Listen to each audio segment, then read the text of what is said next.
റൂമിലേക്ക് മാറ്റിയിരുന്നു. പിറകിലേറ്റ കുത്തായതിനാൽ അവൾ കമഴ്ന്നാണ് കിടക്കുന്നത്. വേദന കൊണ്ട് ഇടയ്ക്കിടയ്ക്ക് മുഖം ചുളിയുന്നുണ്ട്. ഈ സമയമെല്ലാം അവൾക്ക് അരികിലിരുന്നു കൊണ്ട് അവളുടെ മുഖത്തേക്ക് തന്നെ നോക്കുകയായിരുന്നു ആത്രേയി. കുഞ്ഞു മുഖമാണ്, നന്നേ വെളുത്തിട്ടാണ്. ഇളം റോസ് ചുണ്ടുകളും തുടുത്ത കവളുകളും. വല്ലാത്തൊരു കുട്ടിത്തം തോന്നുന്നുണ്ടായിരുന്നു. സത്യത്തിൽ ആമയുടെ മുഖത്തേക്ക് അവൻ നോക്കുന്നത് പോലും ഇപ്പോഴാണെന്ന് വേണമെങ്കിൽ പറയാം. അടഞ്ഞിരിക്കുന്ന ആമയുടെ കൺപോളകൾ പതിയെ ചലിക്കുന്ന കണ്ടതും ആത്രയെ പെട്ടെന്ന് സ്വഭാവത്തിലേക്ക് വന്നതുപോലെ അവൾ നോട്ടം മാറ്റി. കണ്ണുകൾക്ക് വല്ലാത്ത ഭാരം തോന്നുന്നതുപോലെ. എങ്കിലും ആമി തൻ്റെ കണ്ണുകൾ വലിച്ചു തുറക്കുവാൻ ശ്രമം നടത്തി നോക്കി. കണ്ണുകൾ തുറന്നും കാഴ്ച വ്യക്തമല്ലായിരുന്നു. എങ്കിലും തൻ്റെ മുൻപിൽ ആരോ ഇരിക്കുന്നത് പോലെ അവൾക്ക് തോന്നുന്നുണ്ടായിരുന്നു. കണ്ണുകൾ ഇറുകിയെ ചിമ്മി തുറന്നുകൊണ്ട് അവൾ മുന്നോട്ട് നോക്കിയപ്പോൾ കണ്ടു തന്നെ നോക്കിയിരിക്കുന്ന ആത്രയെ. അവനെ കണ്ടതും തലേ രാത്രിയിൽ നടന്ന സംഭവങ്ങളാണ് ആമയുടെ മനസ്സിലേക്ക് ഇരച്ചു കയറി വന്നത്. ഗുണ്ടകളിൽ ഒരുവൻ അവൻ്റെ തലയിൽ മരക്കഷ്ണം കൊണ്ട് അടിക്കുന്നത് ഓർമ്മ വന്നതും ആമി കണ്ണുകൾ നിറച്ചുകൊണ്ട് ഞെട്ടിപ്പിഴഞ്ഞ് എഴുന്നേൽക്കാൻ ശ്രമിച്ചു. അവളുടെ പെട്ടെന്നുള്ള പ്രവൃത്തി കണ്ടതും ആത്രയെ ഇരുന്നിടത്ത് എഴുന്നേറ്റ് അവളുടെ അരികിലേക്ക് ചെന്നുകൊണ്ട് കൈകൾ പിടിച്ചുകൊണ്ട് ചോദിച്ചു, എന്തിനാ എഴുന്നേൽക്കുന്നത്? നിനക്കെന്തെങ്കിലും ആവശ്യമുണ്ടോ? അത് പിന്നെ ഇപ്പോൾ എങ്ങനെയുണ്ട്? മുറിവ് ആഴത്തുള്ളതാണോ? വല്ലാത്തൊരു ആവലാതിയോടെ കണ്ണുകൾ നിറച്ചുകൊണ്ട് തൻ്റെ മുഖത്തേക്ക് നോക്കി ചോദിക്കുന്നവളെ അതിശയത്തോടെ അവൻ നോക്കി നിന്നു. അത് മറ്റൊന്നും കൊണ്ടല്ലായിരുന്നു. അവളുടെ ശരീരത്തിലെ മുറിവിനെ കുറിച്ച് ചിന്തിക്കാതെ തൻ്റെ മുറിവിനെ കുറിച്ച് അവൾ ഓർക്കുന്നു എന്നായിരുന്നു അവൻ ആ സമയം ആലോചിച്ചത്. ഈ സമയം ആമയുടെ ചിന്തകളും കാട് കയറാൻ തുടങ്ങി. ഒരിക്കൽ അച്ഛമ്മ ജ്യോത്സ്യരെ വിളിച്ച് പ്രശ്നം വെച്ചപ്പോൾ പറയുന്നത് തൻ്റെ ജാതകത്തിലെ ദോഷപ്രകാരം തനിക്ക് ചുറ്റുമുള്ളവർക്ക് ആർക്ക് വേണമെങ്കിലും എപ്പോൾ വേണമെങ്കിലും അപകടം സംഭവിക്കുമെന്നാണ്. അശ്രീകരം പിടിച്ചതേ, നിന്നെ ഈ തറവാട്ടിൽ നിന്ന് ഞാൻ അടിച്ചിറക്കിയിരിക്കും. നീ കാരണം എൻ്റെ മറ്റു കൊച്ചുമക്കൾ അപകടം വരുവാൻ ഒരിക്കലും സമ്മതിക്കില്ല. എത്രയും പെട്ടെന്ന് നിന്നെ നാട് കടത്തിരിക്കും ഈ വിശാലാക്ഷിയമ്മ. ഉറഞ്ഞു തുള്ളിക്കൊണ്ട് വിശാലാക്ഷിയമ്മ ആമയോട് പറഞ്ഞ കാര്യം ഓർമ്മയിലേക്ക് ഇരച്ചു കയറി വന്നതും അവളുടെ കുഞ്ഞു ശരീരം ഒന്ന് വിറച്ചുപോയി. അറിയാതെ തന്നെ അവളുടെ കൈകൾ ആത്രയുടെ കൈത്തണ്ടയിൽ മുറുകി. അത്രയും നേരം ആത്രയും ആമയെ തന്നെ നോക്കിക്കാണുകയായിരുന്നു. എന്തുകൊണ്ടോ ആ മുഖത്തു നിന്നും കണ്ണെടുക്കാൻ പോലും ആത്രയ്ക്ക് തോന്നുന്നില്ലായിരുന്നു. പക്ഷെ എന്തുകൊണ്ടാണെന്ന് മാത്രം അവന് മനസ്സിലായില്ല.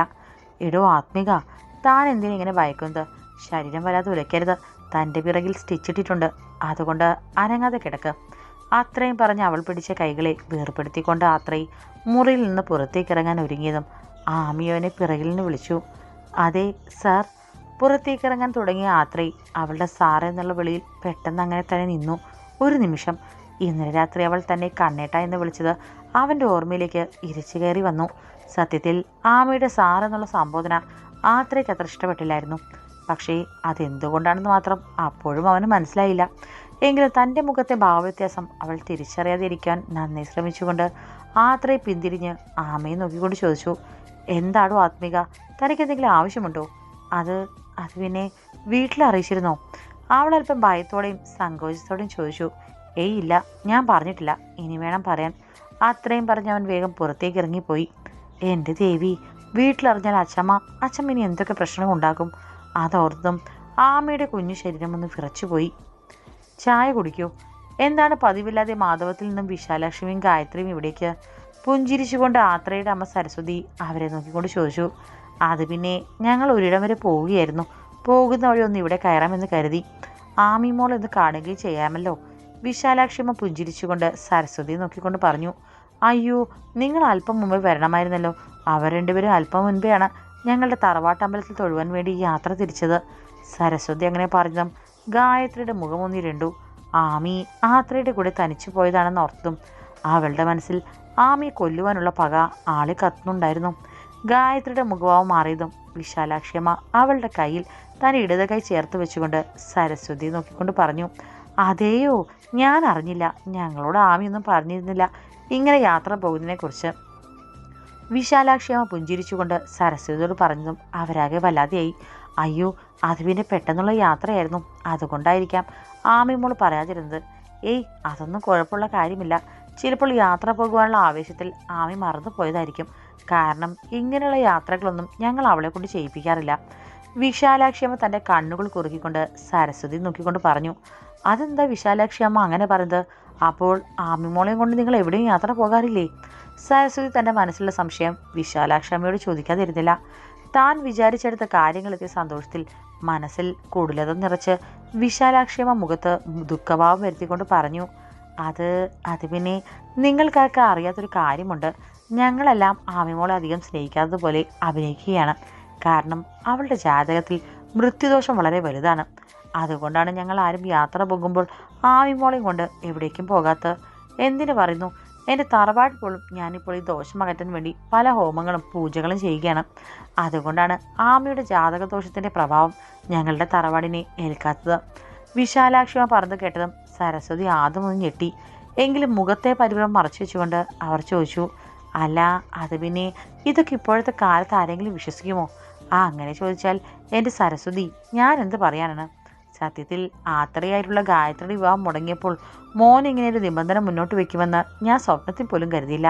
അതുകൊണ്ടാണ് അന്ന് എൻ്റെ തറവാട്ടിലുള്ളവരും ഞങ്ങളെല്ലാം ഈ വിവാഹത്തിന് എതിർത്തത്.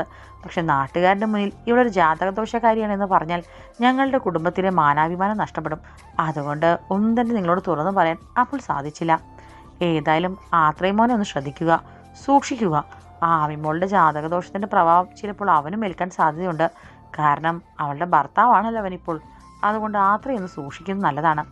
വിശാലാക്ഷി അമ്മയുടെ വാക്കുകൾ കേട്ട് അത്രയും നേരം പരിഭ്രമം പൊട്ടുന്ന സരസ്വതിയുടെ മുഖമാകെ ഭയത്താൽ വിയർപ്പ് ഗണങ്ങൾ പൊടിഞ്ഞു. അല്ല സരസ്വതി, താനിങ്ങനെ ഭയപ്പെടാനൊന്നും വേണ്ടി പറഞ്ഞതല്ല. ജാതകദോഷമല്ലേ, അതങ്ങ് മാറിക്കോളും. എന്തൊക്കെ പരിഹാരങ്ങൾ ഇപ്പോൾ ചെയ്യാനുണ്ടല്ലേ മോളെ ഗായത്രി? അതെ അതെ ആൻറ്റി, ഇപ്പോഴത്തെ കാലത്ത് ഇതൊന്നും ആരും വിശ്വസിക്കില്ല. എന്തായാലും അച്ഛമ്മ പറഞ്ഞല്ലേ, ആൻറ്റി എന്തെങ്കിലും പൂജകളോ വഴിപാടുകളോ ചെയ്ത് ദോഷത്തിൻ്റെ കാഠിന്യം കുറയ്ക്കാൻ നോക്ക്. സരസ്വതി ഒന്ന് പൂജിച്ചുകൊണ്ട് ഗായത്രി പറഞ്ഞു. ഈ സമയമെല്ലാം സരസ്വതി ആകെ ഒരു മരവിച്ച അവസ്ഥയിലായിരുന്നു. ആമിമോളൊരു പാവമാണ്. പക്ഷേ മുന്നിലുള്ളത് തൻ്റെ മകനാണ്. ഏതമ്മയ്ക്ക് എപ്പോൾ വേണമെങ്കിലും സ്വാർത്ഥ കൈവരിക്കാൻ അധികം നേരം വേണ്ട തൻ്റെ മക്കളുടെ കാര്യത്തിൽ. അയ്യോ സമയമേറെയായി, എന്നാൽ ഞങ്ങൾ ഇറങ്ങട്ടെ സരസ്വതി. ആമിമോൾ മാത്രം വന്നാൽ എല്ലാവരും കൂടി ഒന്ന് തറവാട്ടിലേക്ക് വരിക. അത്രയും പറഞ്ഞ് വിശാലാക്ഷമിയും ഗായത്രിയും പുറത്തേക്ക് ഇറങ്ങിയതും അവരെ അനുഗമിച്ചുകൊണ്ട് സരസ്വതിയും അവർക്ക് പിറകെ എന്തൊക്കെയോ മനസ്സിലാലോചിച്ചുകൊണ്ട് നടന്നു ചെന്നു. എന്നാൽ ശരി ആൻറ്റി, ഞങ്ങൾ ഇറങ്ങുന്നു. അത്രയും പറഞ്ഞ് ഇരുവരും കാറിൽ കയറിയിരിക്കുമ്പോൾ ഇരുവരുടെ മുഖത്ത് വിജയത്തിൻ്റെ പുഞ്ചിരി തെളിഞ്ഞു കാണാനുണ്ടായിരുന്നു. ഗേറ്റ് കടന്ന് വിശാലാക്ഷിയും ഗായത്രിയും പരസ്പരം മുഖത്തോട് മുഖം നോക്കി പിന്നീട് ഉറക്കെ ഉറക്കെ പൊട്ടിച്ചിരിച്ചു. ത്രിസന്ധിക്ക് സരസ്വതി കലുഷിതമായ മനസ്സോടെ പൂജാമുറിയിൽ നിന്ന് പ്രാർത്ഥിച്ചു, തൻ്റെ മക്കൾക്കൊന്നും ഒരു ആപത്തും വരുത്തരുത് എന്ന്. ശേഷം നിലവിളക്കുമായി ഉമ്മറത്തേക്ക് വന്നും പെട്ടെന്നായിരുന്നു സൈറൺ മുഴക്കിക്കൊണ്ടൊരു ആംബുലൻസ് അവരുടെ മുൻപിലേക്ക് വന്നത്. അത്രയും നേരം അസ്വസ്ഥമായ മനസ്സോടെ നിന്ന സരസ്വതിയുടെ മനസ്സിൽ ഭയം എന്ന വികാരം പൊട്ടിമുളയ്ക്കുവാൻ അധിക നേരം വേണ്ടി വന്നില്ല.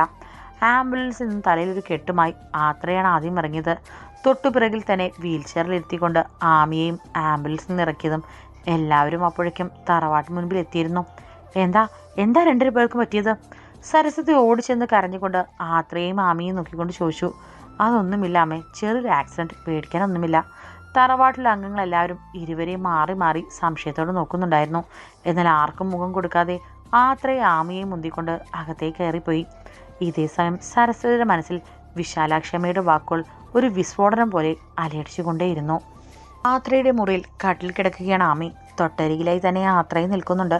മുത്തശ്ശനും മുത്തശ്ശിയും അച്ഛനും അമ്മയും ചെറിയച്ഛന്മാരും ചെറിയമ്മമാരും എല്ലാവരും ഉണ്ട് മുറിയിൽ. ഏതായാലും ഇത്രയൊക്കെയല്ലേ സംഭവിച്ചുള്ളൂ. ദൈവകടാക്ഷം ഉണ്ടെന്ന് കൂട്ടിക്കോളൂ. നമുക്ക് പിന്നീട് ഒരിക്കൽ തറവാട് ക്ഷേത്രത്തിൽ പോകാം കേട്ടോ കുട്ടിയെ. ആമയുടെ കവിൾ തട്ടിക്കൊണ്ട് മുത്തശ്ശി പറഞ്ഞു. അവൾ അവരെ നോക്കി ഒരു വാടിയ പുഞ്ചിരി നൽകി. ഈ സമയമെല്ലാം ആമയുടെ കണ്ണുകൾ സരസ്വതി തേടി പോകുന്നുണ്ടായിരുന്നു.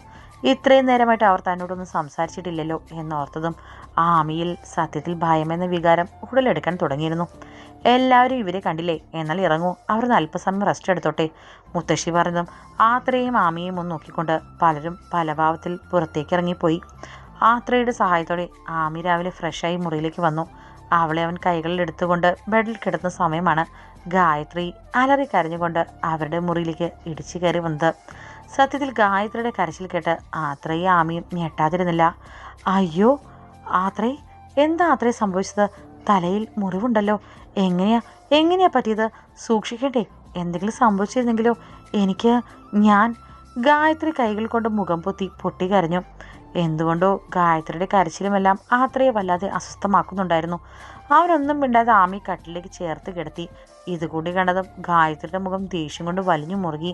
കൈമുഷ്ടി ചുരുട്ടിപ്പിടിച്ച് തൻ്റെ ദേഷ്യം നിയന്ത്രിച്ച് നിന്നു അവൾ. താൻ ഇവിടെ അവന് വേണ്ടി ഇങ്ങനെ വിങ്ങിപ്പൊട്ടി കരയുന്നത് ശ്രദ്ധിക്കാതെ അവളെ അവൻ ബെഡിലേക്ക് കയറ്റിയിരുത്തുന്ന കാണും തോറും അവൾക്കൊക്കെ വിറഞ്ഞു കയറുന്നുണ്ടായിരുന്നു. ഓരോ നാശം പിടിച്ച് നിങ്ങൾ തറവാട്ടിലേക്ക് വലിഞ്ഞു കയറി വന്നാൽ ഇതല്ല ഇതിനപ്പുറം നടക്കും മാത്രമേ. ഇതൊന്നും നിന്റെ കുറ്റം കൊണ്ട് സംഭവിച്ചതല്ല. പകരം ദേ ഈ ഇരിക്കുന്ന നശൂലും ഉണ്ടല്ലോ, ഇവൾ കാരണമാ. ഇവളുണ്ടല്ലോ, ഇവൾ എവിടെ പോയി ജീവിച്ചാലും അവിടെയുള്ളവർക്ക് സ്വസ്ഥത തരില്ല. നാശം. അതെ മോനെ, വിശാലാക്ഷിയെ അകത്തെ കയറിക്കൊണ്ട് പറഞ്ഞു. ഇവൾക്ക് മൃത്യുഞ്ജയ ദോഷമുള്ളവളാണ്. അതുകൊണ്ടാണ് എൻ്റെ കുഞ്ഞിന് ഇങ്ങനെയൊക്കെ സംഭവിച്ചത്. കണ്ടില്ലേ, നാശം പിടിച്ചവൾ ഇരിക്കുന്നത് ഇവൾ ഒറ്റൊരുത്തി കാരണമാണ് നിനക്കിതൊക്കെ സംഭവിച്ചിട്ടുണ്ടാവുക. അച്ചമ്മയും ചേച്ചിയും തന്നെക്കുറിച്ച് പറയുന്നത് കേട്ട് ആമിയുടെ കണ്ണുകൾ നിറഞ്ഞൊഴുകി.